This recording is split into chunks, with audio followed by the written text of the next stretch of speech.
Good day everyone. My name is Aigel Alviar and I am about to discuss the lesson 5 and I am in charge in discussing the part 1 of our topic, which is entitled the lesson 5 National Security Concerns and Peace Education. For the short introduction, this topic is a new introduction to the study of a National Service Training Program or NSTP. It was introduced only in the year 2009 as a part of the 25-hour common module, which is to be implemented for the school year 2010 to 2011. Much of the articles included here had been a result researchers conducted by the military organizations and other institutions which aspire to address the issue of the national security and peace education.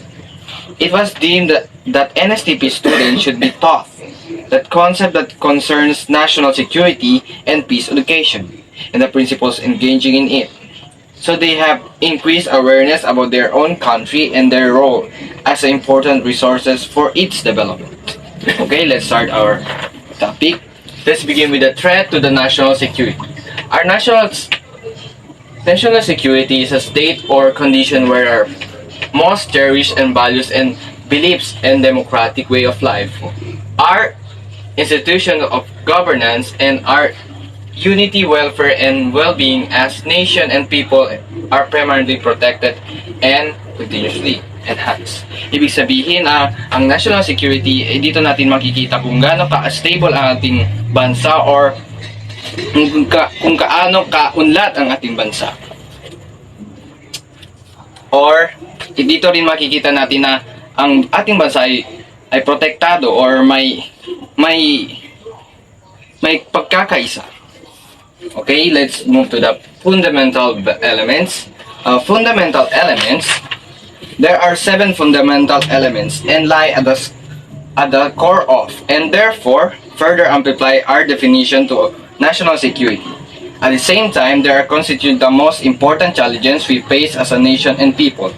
Pag sinabi natin fundamental elements, dito natin malalaman na paano natin malalaman na ang isang bansa ay protektado at maunlad or gaano ka-stable ang ating bansa. There are 7 fundamental elements, which is the first one is the socio-political stability. Pag sinabi natin socio-political stability, dito natin makikita na kung gaano ang isang bansa ka-stable or ano yung standing nila. Or for the definition, this is the first and foremost element. We must achieve peace and harmony among all Filipinos regardless of creed, ethnic origin, or social station. The government and the people must engage in national building under the rule constitutional democracy and full respect for human rights. Sinasabi sa unang elements na ito ay dapat ang isang bansa ay may peace and harmony. Ibig sabihin ay may pagkakaisa na regarding sa anong ethnic or social station. Ibig sabihin ay dapat ang pagkakaisa natin ay dapat na according sa mga rules, under the rule of law. The second one is the territorial integrity. By the definition, we must ensure the permanent inviolability of our national effective territory, control, and it's the government and the state. And this includes the preservation of our country's exclusive economic zone or EEZ and its protection from the illegal resources incursions and exploitations. Sinasabi sa territorial integrity na ito na dapat ang isang bansa ay ay capable of protecting na kung anong merong ang isang bansa, hindi lang sa land at kung sa anong meron or sa sea, or dapat kaya rin ng isang bansa na protektahan ng tao or ang ekonomiya nila. The third is economic solidarity and strength. We must vigorously pursue for free market economy through responsible entrepreneurship based on the social conscience, respect for the dignity of labor, concern for the public interest. We must perpetuate an economic regime where the people take command of their own lives, their livelihood, and their economic destiny. It says here that a stable country must have an economic growth or there is a na may maunlad na ekonomiya. The fourth is ecological balance. National survival rests upon the effective conservation of our natural environment in the face of industrial and agricultural expansion and population growth. We must promote sustainable development side by side with social justice. Ang sinasabi dito, ang ecological balance ay dapat ay may kakayahan ng isang bansa ay balansehin ang environment or natural environment na sa times na ito na industrial. Next one is the cultural cohesiveness. By the word cultural, dito natin malalaman ang tradisyon or religion ng mga tao.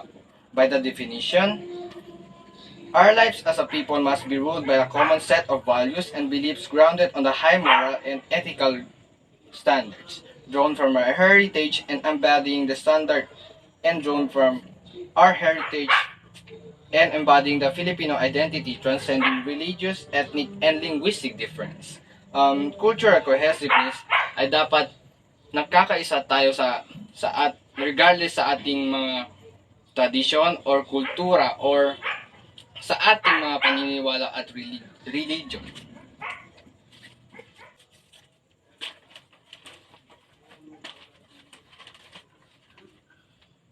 The sixth is the moral spiritual consensus.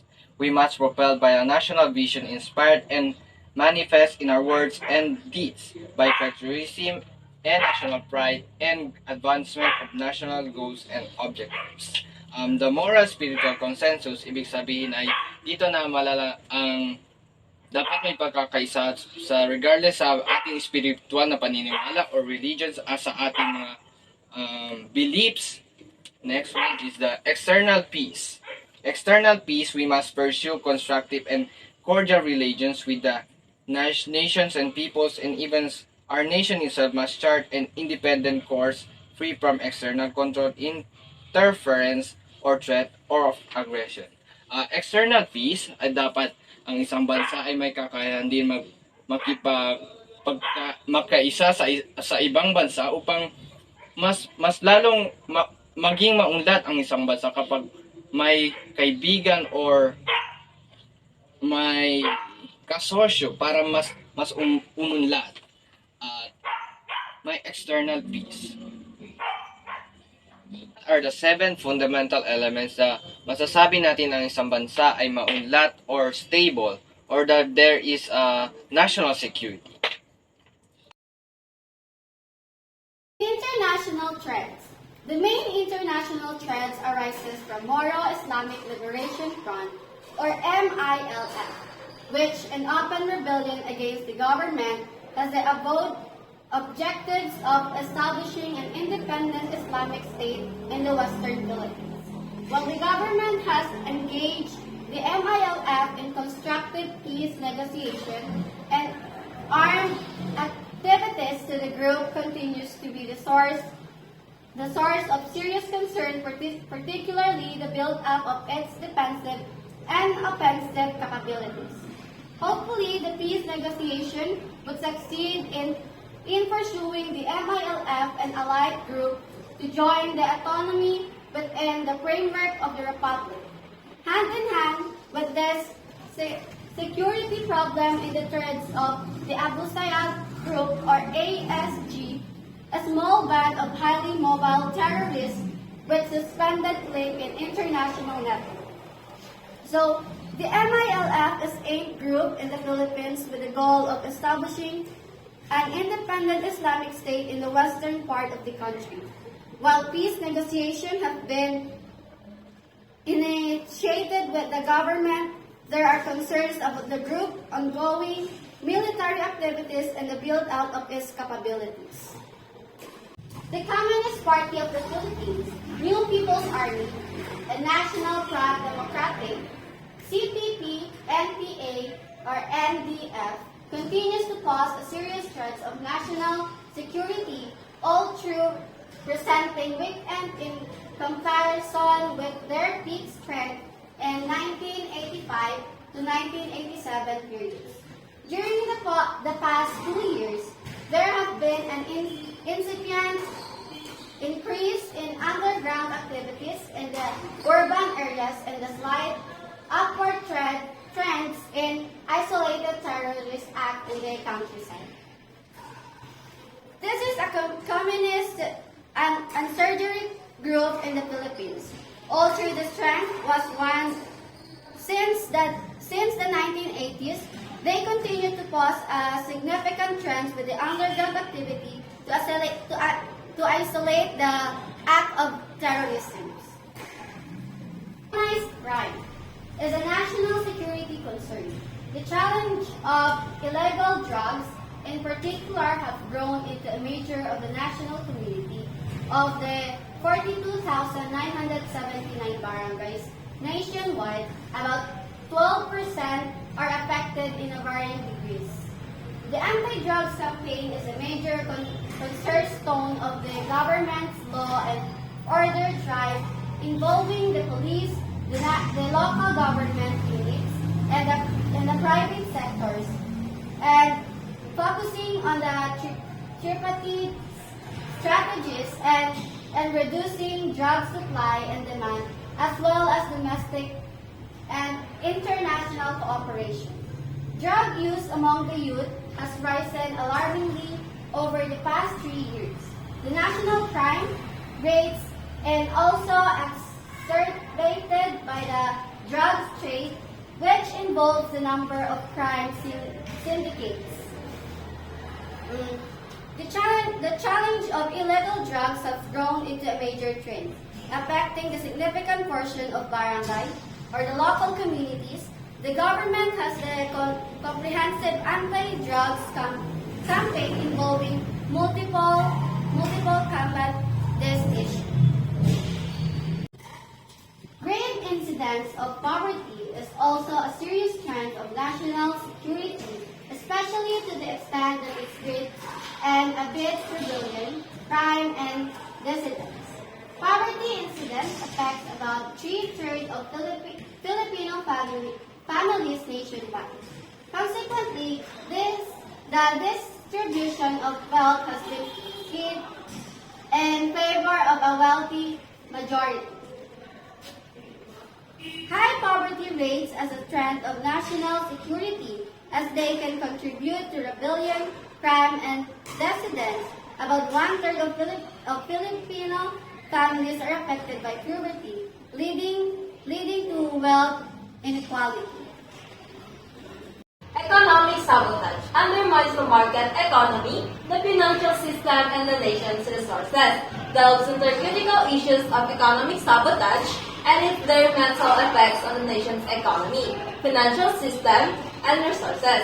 These forms of sabotage encompasses a range of illicit activity, including counterfeiting, money laundering, large-scale smuggling, and also interoceanic poaching. These underground activities pose a significant threat by eroding trust and transparency within financial systems and markets, ultimately leading to economic instability. For instance, can flood a market with counterfeit currency, damaging the integrity of the financial system. Money laundering enables the illegal flow of funds through legitimate channels, distorting the true financial landscape. Smuggling and dumping harm local industries and distorts international trade, affecting the balance of payments. So, grabs and corruption have become another threat to our national security by virtue of the huge scale by which it saps public resources, undermines the morale of the civil service, and affect the delivery of quality basic services. Underscores the great issues of the drugs and corruption, highlighting its existence, consequences of national security and the economy. I have at least 5 examples of graft and corruption, which is resources drain. Graft and corruption divert public funds, depleting resources meant for essential service and development. Number 2, civil service moral. Corruption within the government undermines the moral of honest civil servants, affecting their motivations and job satisfaction. Number 3, impact on public services. Corruption hampers the delivery of quality service like healthcare and education, reducing their effectiveness. And number 4, investment deterrent. Corruption discourages both domestic and foreign investment due to the risk introduces to the business environment. And the last one is anti-corruption effort. The report commands an Estrada administration strong campaign against corruption, emphasizing transparency and accountability.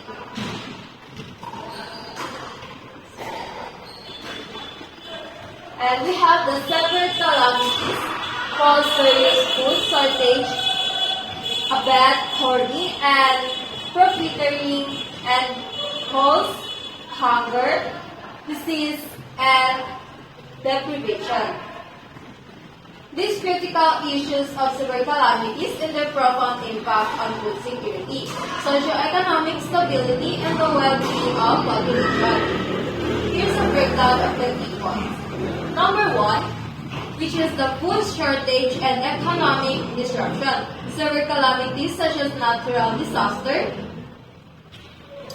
often lead to severe food shortage. These events can disrupt the production and distribution of food, which in turn can lead to hoarding and profiteering by unscrupulous individuals exacerbating and problem. Number 2, humanitarian crisis. The consequences of these calamities extend to hunger, disease, and deprivations among affected communities. Basic necessities like food, clean water, and shelter become scarce, resulting in dire humanitarian conditions. Number 3, alarming statistics. Over the past decade, this reveals the grim statistics of the disaster toll. With more than 13,000 lives lost and poverty worth 179 billion destroyed, these numbers highlight the devastating impact on calamities, both human lives and economic assets. Number 4, the role of the National Disaster Coordinating Center, NDC. The report also emphasized the importance of the National Disaster Coordinating Center, NDC. In responding to this crisis, the NDC plays a crucial role in ensuring a focused, coordinated, and systematic approach to disaster mitigation, community rehabilitation, and reconstruction. And also, severe calamities shed light on the grave consequences of severe calamities, including food shortage, economic disruptions, and humanitarian crises. Underscore the critical role of institutions like the NDC in effectively managing and mitigating the impact of disaster. Okay, the last one.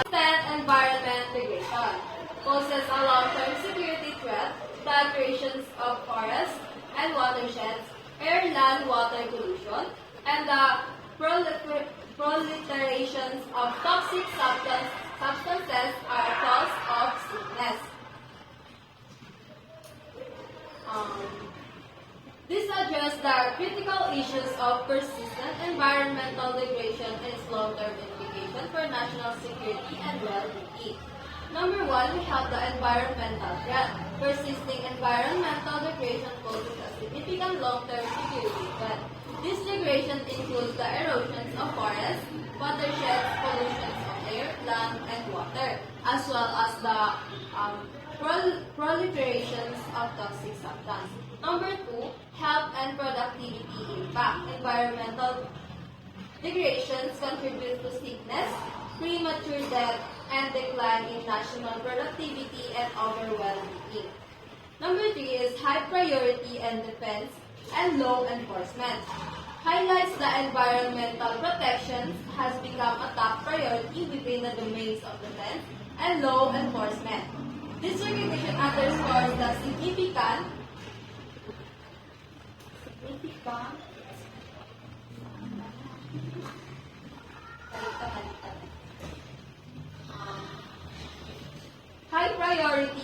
defense law enforcement.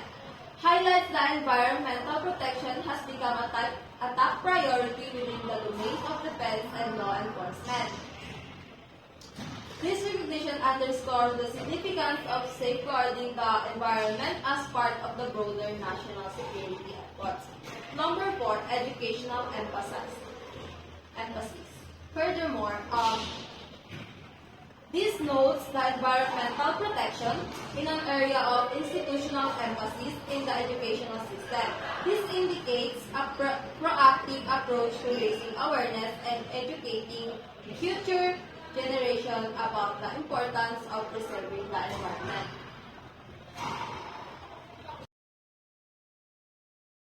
So I will discuss to you about the external threat. So external threat is refers to somebody who is outside from the company who attempts to exploit vulnerabilities to through the use of malicious software, sabotage, hacking, and social engineering. So actually, under external threat, there are 9 of them, but I will explain to you the 5 under external threat. So, number 1 is multilateral dispute over the Spratly Island. So, we all know about these issues. Kasi nakikita natin sa news yan. The China and the Philippines against the issue of the West Philippine Sea, or we should call the Spratly Island. So it is under external threat because it is a conflict from the outside of the country and from our country. So you see, this is very controversial issues about this political issues na nag-aagawan sa island na hindi pa natin nasusolusyonan. So, we proceed to number 2. The smuggling of firearms and contraband, illegal migration, and the occasional movement of foreign terrorists through the porous borders of our southwestern frontier. So, it is very easy lang note that the smuggling of firearms, yung illegal na migrations sa binibigay sa ibang bansa yung mga products na illegal, and especially this smuggling firearms, it is very it is very dangerous because it can cause a terrorist attack here in example for here in the Philippines if possible na nangyari to. So proceed na tayo sa number 3. So lingering effects of the currency crisis affecting the countries within the Association of Southeast Asian Nations, or we should get the ASEAN. So here in number 3, it is the current crisis that are experienced by the people, such as the increasing of the rice, also the gasoline, and the racism of corruption. So example here in the Philippines, that is very big impact to us all, diba? Yung tumaas yung rice and also the gasoline. So each of us suffered to this situation. So we suffer a lot from it a long period of time. I don't know, this solution they don't still have this solution for this kind of issue. So number 4 is the serious economic disparity between rich and poor nations. So here in number 4, it is the every country has a big difference. For example, in terms of the economy, some countries are successful and very rich. And at may mga bansa rin that suffers from the poverty, and our world has never been stable because of the gap that we have between to the other countries.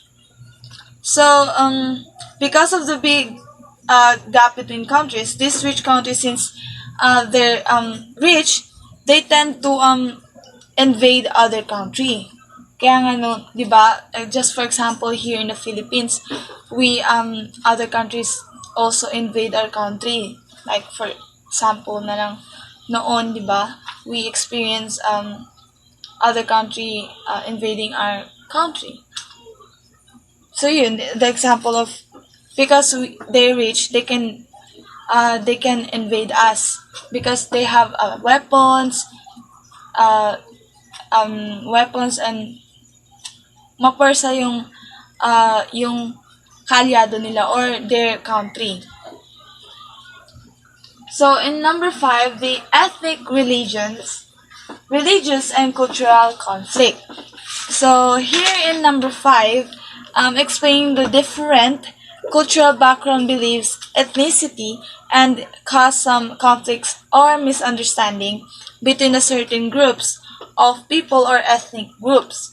And because of this big difference, people experience limited resources and denial of human rights. Some people tend to stigmatize that, for example, when you belong to the indigenous people or group, they see you as ignorante kasi indigenous people ka. And they tend to discriminate you over the time. Kasi gano'n naman talaga dito sa Philippines. Pag iba yung religion, di ba, we discriminate and we tend to, discriminate and sinasabihan natin na ignorante, gano'n. So, that is all for my report. Thank you. Okay, now let's proceed. The proliferation of weapons of mass destruction. Nuclear materials and technologies are more accessible now, which is a threat to global security. Because of this, production of both chemicals and biological weapons has become more attractive to terrorists that threatens the safety of the global security. And now, transnational organized crime has proliferated in the era of globalization. This includes the increasing numbers of crimes like drug trafficking, terrorism, political corruption, and many more. The natural disasters and environmental issues will continue to pervade the global security agenda. The increase of impact of climate change, weather patterns, and man-made destructions can lead to environmental issues.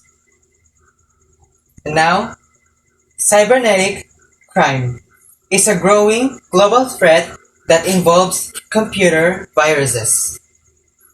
Because of the modern technology, computer viruses were created to hack valuable informations through online networks, which threatens the online information systems around the world.